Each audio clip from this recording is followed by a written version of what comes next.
I started seeing the incidence of anxiety and depression and mental health issues really increasing in my students, like dramatically. I saw that we didn't have anything for our students who were experiencing trauma of all sorts.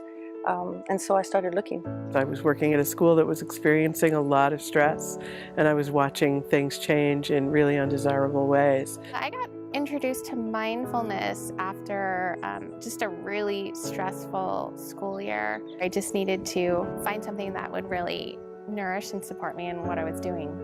I started practicing mindfulness after my kids were born, and I was struggling with postpartum depression. I found mindfulness through the door of the suffering of my addiction. I ended up getting sober, and I ended up in a 12-step program, and in this program there was this invitation to throw myself into mindfulness. Just full of anxiety, and so I was looking for relief, so I read a lot of books about it. Mindfulness was a beautiful way to think about my response.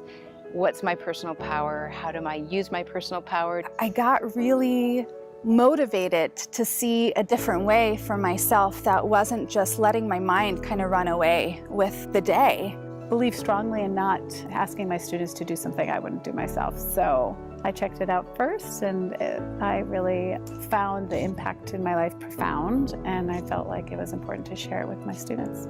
Mindfulness was what really helped me get a handle on my thoughts and my anxiety and not get so worked up over all the little things that parenting involves. I was inspired by the results I saw in my own response to the stress around me and how quickly my own level of calm would affect the people around me. I felt more gratitude and just had more energy, and I think people around me noticed that too. My mindfulness lets me take a pause and know that I can't fix everything, but that I'm here and I can do something. When I first started meditating, I was just so frustrated that nothing was happening. But in reality, everything was happening. I just was paying attention to my expectations more than the moment. I was surrendering a lot of my mental space to serving other people, and I wasn't really as in touch with my own experience. To be more curious than judgmental. That was the big flip for me, life-changing shift. I would say just to be really gentle with yourself. It's really okay to go slow. There's no way to do it wrong. Be patient and kind. Every day's a new start. So even if you missed a whole week or whatever, it's noticing and starting again.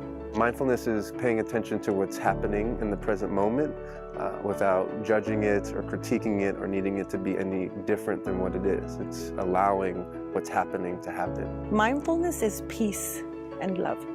Mindfulness is just being awake and present. Mindfulness is about paying attention to our internal and our external experience with a lot of love and a lot of curiosity and compassion.